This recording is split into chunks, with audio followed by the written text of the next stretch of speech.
आका करीम ने फरमाया कि मैं कसम उठा के कहता हूं कि सदके से माल कम नहीं होता। अल्लाह सदके से माल को बरकत देता है, माल में इजाफा होता है। एक और वजीफा है जिसको करने से रिस्क में बरकत होती है। अल्लाह फरमाता है तुम निकाह करो, तुम फकीर हो, वो तुम्हें गनी कर देगा।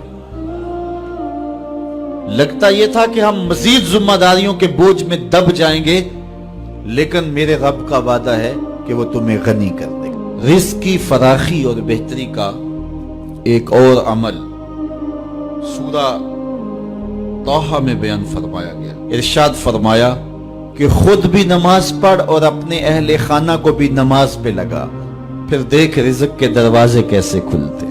रसूल करीम सल्लल्लाहु अलैहि वसल्लम ने इरशाद फरमाया, जो ये चाहता है कि उसके रिस्क में बरकत हो और उसकी उम्र में बरकत हो, वो रिश्तेदारों के साथ सलूक अच्छा करे। रिस्क की बरकत के हुसूल का एक और जरिया वो ये है, इरशाद फरमाया तुम्हें जो रिस्क दिया जाता है और मुश्किलात में तुम्हारी जो मदद की जाती है वो तुम्हारे कमजोर लोगों की वजह से की जाती है।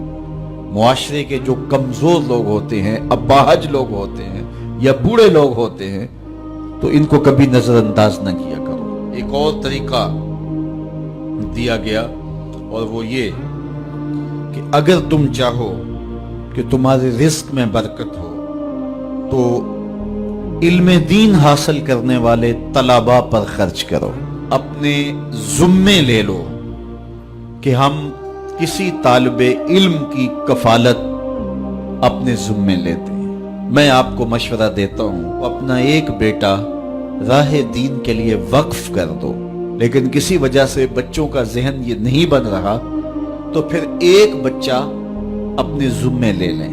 वो अगर पढ़ गया तो उसकी बरकतें सदका जारिया के तौर पे भी तुम्हें नसीब होंगी और हो सकता है कि उसके सदके से अल्लाह ताला आपके रिज़्क में बरकतें अता फरमा। तो जो तलबा पे खर्च करता है अल्लाह उसकी बहुत मदद करता है। एक रिवायत में आता है जिसने किसी दीन के खादिम तालिब इल्म की मदद की टूटे हुए कलम के साथ या कागज के एक टुकड़े के ही साथ, वो ऐसा है जिस तरह अल्लाह के घर काबे की 70 बार ताबीर की है। अल्लाह की बारगाह में दुआ गो हूं कि अल्लाह हम सबको रिज़्क़ हलाल, रिज़्क़ वसी, रिज़्क़ सहल, रिज़्क़ फरावां और रिज़्क़ मुबारक अता फरमाए।